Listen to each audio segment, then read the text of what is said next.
Գնեք Սանկերամիկա կամ Լոգասենյակի կահույք եւ ստացեք նույն գումարի չափով ծորակն ընդամենը 1 դրամով։ Մանրամասները idealsystem.am։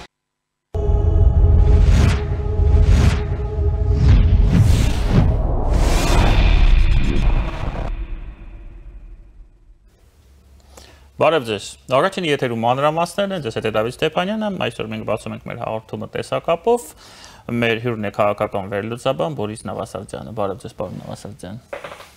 Բարև ձեզ։ Երևանում է գտնվում ԱՄՆ պետքարտուղարի քաղաքական հարցերով տեղակալ Էլիսոն Հուքերը, որը արդեն իսկ հանդիպել է արտգործնախարար Արարատ Միրզոյանի եւ Թուրքիայի հետ հարաբերություններով հատուկ բանագնաց Ռուբեն Ռուբինյանի հետ նախատեսված է հանդիպում վարչապետ Փաշինյանի եւ անվտանգության խորհրդի քարտուղար Արմեն Գրիգորյանի հետ։ Նշվում է արտգործնախարարության հաղորդագրությունում, որ զրուցակիցները քննարկել են Թրամփի ուղին։ Եթե մենք մեկտեղենք այս տեղեկատվությունը Ռուբեն Ռուբինյան եւ Տիկին Հուքերի հանդիպման մասով, մենք կարող ենք ակնկալել, որ խոսքը գնում է բավականին լուրջ մեծ պրոյեկտի մասին, եւ այն բոլոր խոսակցությունները, որոնք գալիս են հիմնականում Ադրբեջանից, Զանգեզուրի ուղու մասին, Զանգեզուրի միջանցքի մասին, իրականում ընդամենը փորձ է ինչ որ առումով ներքաղաքական նպատակներով շահարկել այս ամենը, այն դեպքում, երբ որ խոսքը գնում է շատ ավելի մեծ նախագծի մասին, որի հիմնական շահառուներից մեկը նաեւ Թուրքիան է։ Եթե մենք փորձենք հասկանալ, թե ինչ նկատի ունեն Ադրբեջանում, երբ խոսում են Զանգեզուրի միջանցքի մասին, ապա այստեղ կա երևի երկու շերտ։ Առաջինը դա զուտ քարոզչական շերտն է, ցանկալի է Ադրբեջանի ղեկավարությանը ներկայացնել ադրբեջանական հասարակությանը այն ձևակերպումները, որոնք խոսում են Ադրբեջանի կողմից օգտագործվող տեղանունները հնարավորինս մտցնել պաշտոնական շրջանառության մեջ, մասամբ դա հասցեագրվում է նաև միջազգային գործընկերներին, եւ մենք արդեն տեսնում ենք, որ Թուրքիայում այդ բանակապակցությունը բավականին ինտենսիվ օգտագործվում է, չեմ բացառում, որ նաև կենտրոնական Ասիայի պետությունների հետ, մասնավորապես Ուզբեկստանի եւ Ղազախստանի հետ նույնը տեղի կունենա, եւ դրանով նաև փորձում են նսեմացնել բուն մեղրի հատվածի դերը, որը ունի այդ թիպ անվանումը, ըստ Ադրբեջանի, որը փաստորեն ըստ Ադրբեջանի մեկնաբանությունների այդ Զանգեզուրի միջանցքի ընդամենը մեկ փոքր կտորն է։ Իրականում իհարկե թրիփի կարևորությունը շատ ավելի մեծ է, քան փորձում են ներկայացնել Ադրբեջանում, քանի որ եթե ստացվի բերել համապատասխան ներդրումները եւ վերականգնել Նախճիվանի երկաթուղին, ինչպես նաև Նախճիվանից այն հատվածը, որը փաստորեն գոյություն չունի այսօր, միացնել նաև Հայաստանի տարածքին, հետագայում մինչև Գյումրի եւ Գյումրիին դեպի Կարս, ապա հենց թրիփն է դառնում այն հիմնական հատվածը, որը կապահովի այդ ամբողջ երթուղու էֆեկտիվ գործունեությունը։ Կրկնում եմ, Ադրբեջանին դա ձեռք չի տալիս, որպեսզի հենց մեղրի հատվածը այդպիսի մեծ նշանակություն ունենա եւ փաստորեն իրականացում է այդ կարգի տեղեկատվական մարտավարություն։ Բայց միևնույն ժամանակ մենք պետք է նկատի ունենք, որ առայժմ այդ տեղեկատվական մարտավարությունը ունի նաև պրակտիկ արտացոլումներ եւ այդ արտացոլումները կայանում են նրանում, որ չի կարելի բացառել, որ եթե հապաղեն բոլոր շահագրգիռ կողմերը ներդրումներ տրամադրելու համար, խոսքը ոչ թե թրիփի մասին է, այնտեղ կարծես թե հարցերը հիմնականում լուծված են ֆինանսավորման հետ կապված, այլ Նախճիվանից Հայաստան տանող ճանապարհի վերականգնման եւ դրա շահագործման, քանի որ այստեղ ակնհայտորեն կա Թուրքիայի շահը, որպեսզի ուրեմն արևելք, արևմուտք կամ արևմուտք-արևելք այդ հաղորդակցությունը տեղի ունենա շրջանցելով Հայաստանի հիմնական տարածքը, այսինքն սահմանափակվի միայն Մեղրիի հատվածով, այնուհետև Նախճիվանից մտնի միանգամից Թուրքիայի տարածք, եւ դա իհարկե բավականին մտահոգիչ զարգացումներ են, հաշվի առնելով, որ առայժմ չկան հստակ խոստումներ եւ հստակ պայմանավորվածություններ իմ նշած ներդրումների վերաբերյալ, այն դեպքում, որ Թուրքիան բավականին ինտենսիվ աշխատանք է տանում, որպեսզի իր ճանապարհը Կարսից Տիգրիրով դեպի Նախճիվան կարողանա հնարավորինս արագ ավարտել 5-6 տարիների ընթացքում, եւ եթե պատրաստ լինի այդ ճանապարհը եւ դեռ չգործի Նախճիվանով Հայաստան երկաթուղին, ապա բնականաբար թուրքական այդ ուղղությունը կստանա մեծ առավելություն բոլոր շահագործողների կողմից, դա նշանակում է նաեւ եկամուտներ եւ այդ ամբողջ համատեքստը մենք պետք է հաշվի առնենք, երբ խոսում ենք հետագա պլանների մասին եւ այդ առումով ԱՄՆ պետքարտուղարի տեղակալի այցը կարեւոր է, որպեսզի հասկանանք ժամկետները, հասկանանք այլընտրանքային ներդրողների մասնակցությունը եւ այդ ամբողջի ոչ միայն տեխնիկական, այլ նաեւ իրավական եւ քաղաքական հարցերի հստակեցում։ Պարոն Նավասարդյան, կարծում եմ ակնհայտ է, որ Ադրբեջանը խաղադրույքը եւ անձամբ եւ խաղադրույքը դրել է Հայաստանի, այսպես ասեմ, թուլացման վրա, այն գործընթացի, որում Հայաստանը գնալով թուլանալու է եւ այդտեղից գալիս են բոլոր պահանջները, բոլոր տարածքային պահանջները, այն խեղկատակությունը, որը գնում է Բաքվում եւ կոչվում է դատավարություն Արցախի նախագահների եւ ռազմաքաղաքական ղեկավարների նկատմամբ, եւ ահա այս ամենում հանդես է գալիս թրիպը, որտեղ ակնհայտ է, որ դա մեղմ ասած այդ Ալիևի նպատակներին չի ծառայելու եւ եթե հայ-թուրքական սահմանն էլ հետը բացվի, Հայաստանը շատ մեծ հնարավորություններ է ստանալու եւ ապահովելու է զարգացումը։ Կան վերջո համաշխարհային բանկի կանխատեսումներ, ըստ որի Հայաստանի GDP-ն ավելանալու է գնալով 2 անգամ է ավելանալու մինչև 36 տարի թիվը, եթե չեմ սխալվում։ Եվ այս ամենը Ադրբեջանում հաշվարկում են։ Հիմա ի՞նչն է ստիպում Ադրբեջանին գնալ այս ճանապարհով եւ բացել այդ թրիպը, մասնակցել այդ գործընթացին, եթե Ալիևը դնում է իր առջև բոլորովին այլ նպատակներ։ Ես ինձ թույլ կտամ մի փոքր վերաձևակերպել ձեր սահմանումը։ Այսօր Ադրբեջանի նպատակը ոչ այնքան Հայաստանին թուլացնելը, այլ որքան Հայաստանին ներառել հենց Բաքվի կողմից ձևավորվող օրակարգերին եւ ռազմավարական նպատակներին։ Եվ դնել Հայաստանին փաստորեն անելանելի վիճակում, որպեսզի Հայաստանը համաձայնի ցանկացած առաջնահերթությունների հետ, որոնք կապված են հաղորդակցությունների ապաշրջապատմամբ։ Այսինքն Հայաստանը գիտակցի, որ բացի այդ 43-44 կիլոմետրից բացի, ինքը էլ ոչ մի բան կարող է չստանալ կամ անգամ ստանալու դեպքում պատասխան ուղղությունները, երթուղիները չեն լինելու առաջնահերթ սպառողների համար։ Այսինքն եթե վերադառնամ նախորդ հարցի իմ պատասխանին, ապա եթե աշխատեց Նախճիվանով Թուրքիա մտնող ճանապարհը, ապա անգամ եթե վերանորոգվի եւ վերակառուցվի ճանապարհը դեպի Հայաստան,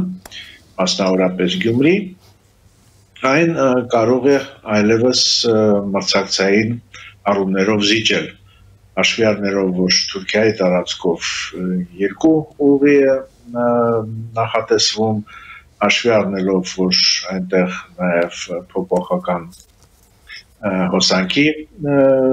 համակարգն է ներդրվելու, այն դեպքում, որ Հայաստանի տարածքում այդ ավելի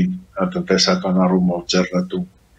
տեխնոլոգիական կամ տեխնիկական լուծումները դեռ իրականացված չեն, հաշվի առնելով, որ շատ անորոշ է ոչ միայն Նախճիվանից Հայաստան, այլ նաև Ղազախ-Իջևան,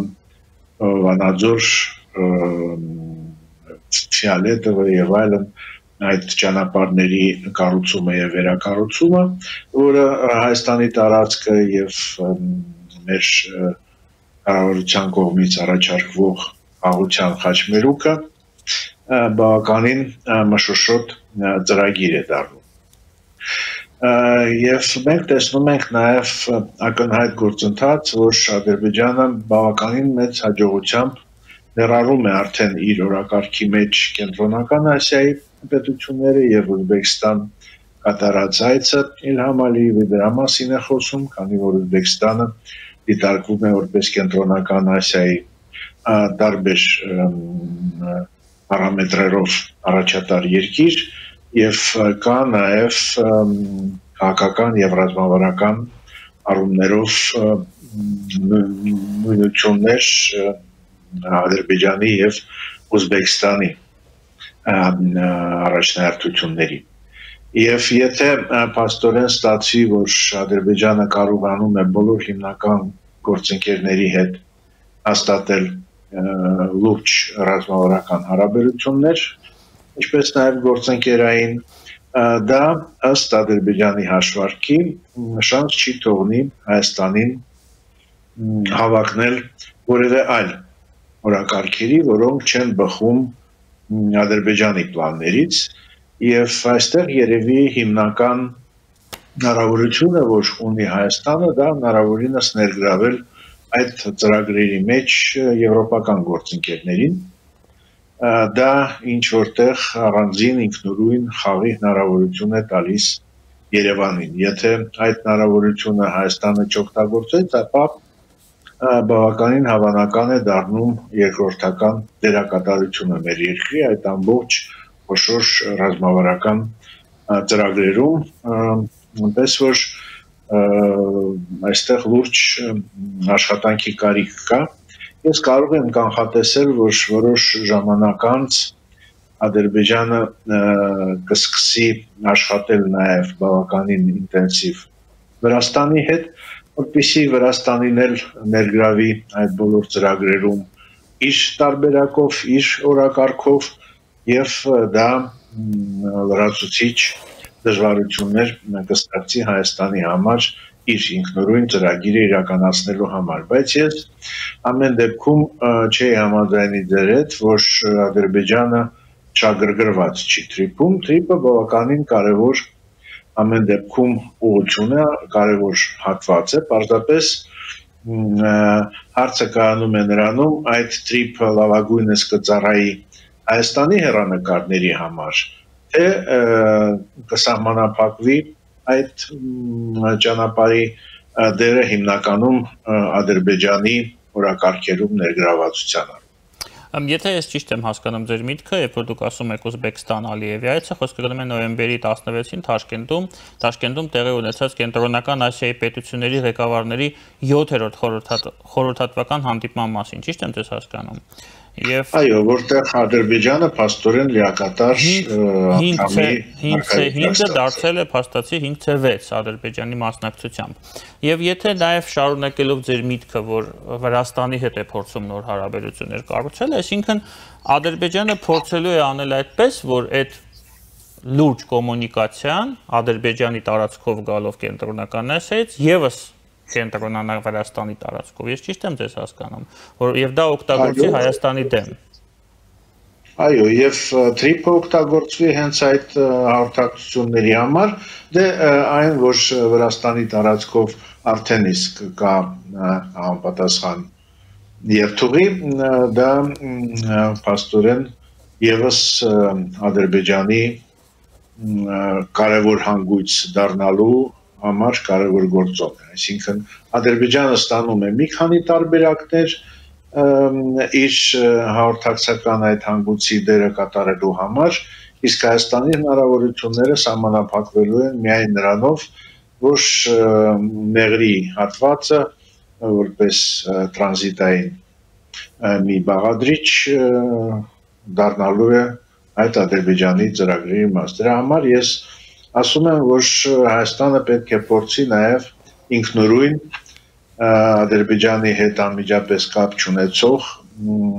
խաղեր փորձել իրականացնել կամ գործարքներ իրականացնել այլ ընտրանքային գործընկերների հետ, առաջին հերթին Եվրամիության հետ, դա հեշտ խնդիր չէ, սակայն բոլոր դիվանագիտական եւ այլ ջանքերը մոբիլիզացնելով միգուցե դա հնարավոր կդառնա։ Այս ամենը հետաքրքիր մի դիլեմա է առաջացնում, պարոն Նավասարդյան, իմ կարծիքով, ես կարող եմ սխալվել, մենք կարող ենք նաև խոսել այն մասին, որ իրականում Եվրամիությանը Հայաստանի ինտեգրման գործընթացը կարող է դառնալ անհեռանկարային, եթե Երևանում որոշում կայացվի, օրինակ դառնալ այդ C6-ի անդամ, այսինքն պլյուս Հայաստան, գնալ լրիվ այլ ճանապարհով, այսինքն դուք խոսում եք Եվրամիության մասին, իսկ մեզ մոտ որոշում կայացվի, որ մենք էլ կպնենք այդ նախագծին, քանի որ Ադրբեջանը գնում է այդ ուղղությամբ։ Այսպիսի հնարավորություն կամ, չգիտեմ, վտանգ դուք տեսնում եք։ Ես տեսնում եմ այդպիսի ոչ ցանկալի հեռանկար իհարկե, եւ այստեղ ոչ թե Հայաստանի արդեն միանալու մասին կարող է խոսքը գնալ, այլ Հայաստանին միացնելու մասին խոսքը, եւ դա չի նշանակում, որ Հայաստանը կունենա լիակատար հնարավորություններ, այն կունենա այդպես օժանդակ մասնակցի կարգավիճակ, դա բավականին, այսպես ասենք, հորետեսական պատկեր է, սակայն մենք պետք է նաև այդպիսի հորետեսական պատկերները նկատի ունենանք, որպեսզի հասկանանք նաև մեր առաջնահերթությունները եւ գտնենք ճանապարհներ այդ ճակատագրից խուսափելու համար։ Եվս մի իրականում ամեն ինչ այնքան արագ է փոխվում, այս կապված կենտրոնական Ասիայի հետ, որ այստեղ եւս մեկ խնդիր կա, չգիտեմ, դա խնդիր է թե չէ։ ՀԱՏՄ-ն, եթե կառուցվում է նոր առանցք կենտրոնական Ասիայի երկրների մասնակցությամբ, այդ թվում նաև երկրների, որոնք ՀԱՏՄ անդամ չեն, օրինակ Թուրքմենստանի, ընդհանուր առմամբ ՀԱՏՄ-ն ինչպես պետք է այս ամենի հետ աշխատի։ Դե ՀԱՏՄ-ն կաշխանի այնքանով, որքանով այն կտեղավորվի այդ բոլոր ծրագրերի մեջ, ամեն դեպքում մենք տեսնում ենք հստակ միտում գոնե երկու կենտրոնական Ասիայի պետությունների կողմից եւ Ադրբեջանի հնարավորինս սահմանապակել Ռուսաստանի դերը եւ ազդեցությունը եւ ավելի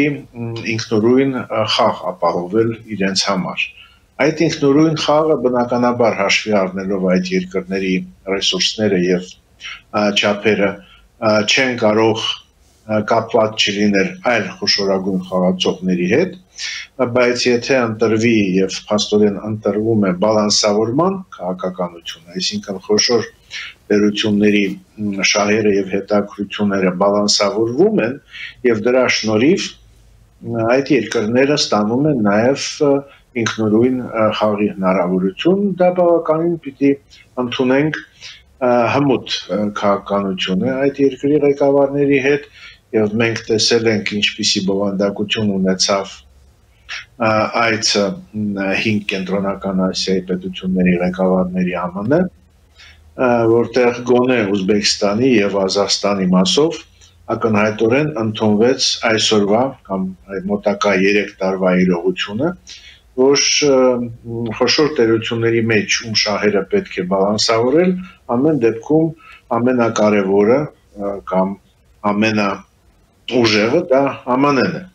Եվ պատահական չէ, որ ինչպես հայտարարեց Դոնալդ Թրամփը, Ղազախստանը միացավ այն 4 արաբական երկրներին, որոնք ստորագրել են Իսրայելի հետ Աբրահամյան այդ համաձայնությունները, իսկ Ուզբեկստանի նախագահը անվանեց Դոնալդ Թրամփին խաղաղության նախագահ կամ աշխարհի այլ թարգմանությամբ նախագահ, ռուսերենից այդպես էլ եւ այդպես նույնպես կարելի է թարգմանել։ Մի խոսքով մենք տեսնում ենք բավականին հետաքրքիր եւ ինտենսիվ զարգացումներ, որոնք թույլատնում են Ռուսաստանի աշխարհակաղակական դիրքը, որը միևնույն ժամանակ չի նշանակում, որ դա ՀԱՏՄ-ի վերջն է։ Այսինքն ՀԱՏՄ-ի շրջանակներում իմ նշված կենտրոնական Ասիայի պետությունները բացառությամբ Ուզբեկստանը շարունակելու են իրենց համագործակցությունը Ռուսաստանի հետ, բայց այլևս ոչ թե երկրորդական անդամներ, այլ որպես հավասար պարտներներ Ռուսաստանի համար եւ այդ հավասարությունը ապահովում են իրենց կապերը այլ խոշոր տերությունների հետ եւ այլ խոշոր ռազմավարական ծրագրերում ներգրավում։ Ես իհարկե նկատի ունեմ այն ծրագրերը, որոնք իրականացվում են տարածաշրջանում Եվրամիության, ԱՄՆ եւ Չինաստանի կողմից։ Պարոն Նավասարդյան, եթե Վրաստանը դիտարկվում է որպես այդ այլընտրանքային ուղու, միջին միջանցքի այլընտրանքային ճանապարհ, ոչ թե Հայաստանով, այլ Վրաստանով գնա այդ ամբողջ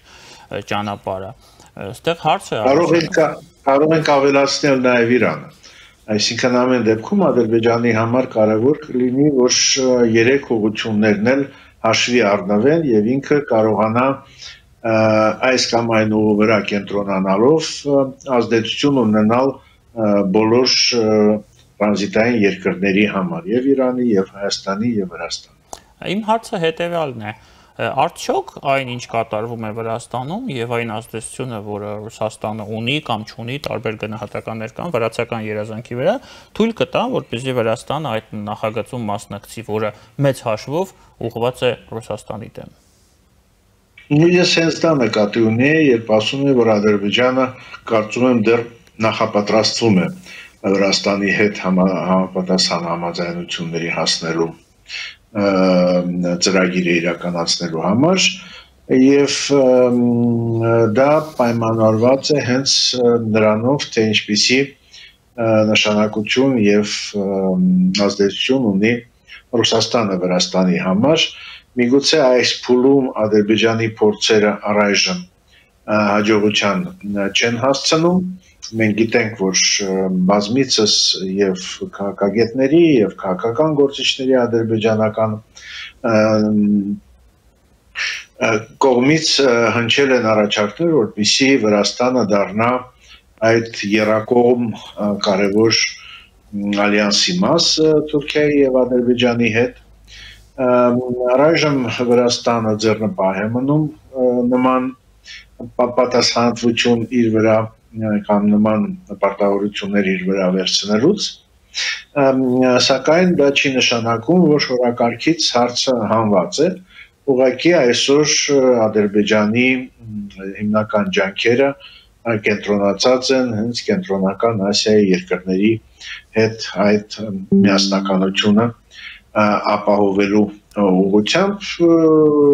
բայց քայլ առ քայլ կարծում եմ կարելի է սպասել, որ նույնպիսի զարգացումներ կլինեն նաև Վրաստանի ուղղությամբ, թե ինչպիսի արձագանք կլինի դրան Թբիլիսիում, մենք դեռ կտեսնենք։ Դուք նշեցիք անհրաժեշտությունը, եթե ես ճիշտ հասկացա, բալանսավորման Հայաստանի այս իրավիճակում եւ անել դա Եվրամիության միջոցով, Եվրամիությունը ձեր կարծիքով դրան պատրաստ է, ինչ մեսեջներ են գալիս, մենք ինչ ենք լսում այս պահին Եվրամիության երկրներից։ Շահագրգռվածություն Եվրամիությունը ուսումնասիրում է իրավիճակը, Եվրամիությունը փորձում է հասկանալ ինչպիսի դերակատարություն առավել արդյունավետ կլինի իր համար, եւ այստեղ իհարկե կան խնդիրներ, հարցեր, որոնք պետք է լուծվեն։ Օրինակ, Ադրբեջանը, ինչպես գիտենք, առաջարկում է Եվրամիությանը, որպեսզի այն ներդրում կատարի Նախճիվանի երկաթուղային ենթակառուցվածքները վերականգնելու ուղղությամբ։ Առայժմ համապատասխան համաձայնություն Եվրամիությունից չկա, բայց ինչ որտեղ մենք տեսնում ենք այստեղ նախապայմաններ, որոնք դրվում են Ադրբեջանի կողմից, որ եթե դուք ցանկանում եք ակտիվացնել Հայաստանում ընթացող երթուղիները եւ պատրաստ եք կամ պատրաստվում եք այնտեղ ներդրումներ կատարել, ապա մեր կողմից այդ ձեր ծրագրերին հավանություն կլինի միայն եթե դուք ներդրում կատարեք նաեւ Ադրբեջանի կամ Նախճիվանի, կոնկրետ Նախճիվանի տարածքում, եթե դուք միջոցներ տրամադրեք ականների հեռացման աշխատանքներում, որոնք տեղի ունենում Ադրբեջանի տարածքում։ Մի խոսքով գնում են բավականին բարդ դիվանագիտական խաղ, որում անհրաժեշտ է Հայաստանի պրոակտիվ մասնակցությունը, Հայաստանի կողմից նախ ծրագրերի ներկայացումը, որոնք իրատեսական են եւ կարելի է ապացուցել դրանց արդյունավետությունը նաեւ ֆինանսական տեսակետից, արևտրային շահերի տեսակետից, բայց նաեւ պատրաստվածությունը Հայաստանի կոնկրետ հողի վրա կատարել աշխատանքներ, այսինքն դա այն է, ինչում Հայաստանը վերջի տարիներին թերացել է։ Շատ են խոսակցությունները, շատ են գաղափարները, առաջարկները, այդ թվում նաև բավականին գրավիչ նկատի ունեմ խաղաղության խաչմերուկը, սակայն ապացույցներ, որ մենք կարող ենք, ինչպես ես նշեցի, հողի վրա արագ եւ արդյունավետ աշխատել եւ ստեղծել այն, ինչ հետագայում շահագործվելու է, այստեղ կան խնդիրներ։ Եվ ես կարծում եմ, որ այն ինտենսիվությունը երկխոսության, որ այսօր կա Հայաստանի եւ Եվրամիության միջև, մի կողմից խոսում է նրանում, որ Եվրամիությունը կարծես թե բաց է առաջարկները քննարկելու համար, բայց նաեւ ուզում է համոզված լինել, որ չի սխալվելու եւ անիմաստ կամ քիչ հեռանկարային ներդրումներ չի անելու եւ այս ամիսների ընթացքում կարծում եմ շատ բաներ ավելի པարզ կդառնան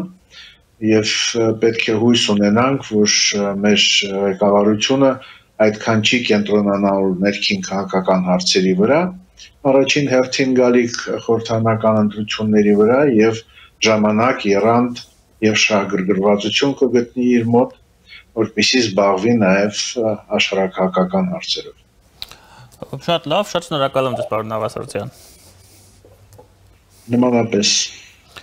Մեզ էր միացել տեսակապով քաղաքական վերլուծաբան Բորիս Նավասարդյան, իսկ մենք քիչ անց կվերադառնանք եւ կշարունակենք մեր աշխատանքը առաջին եթերում։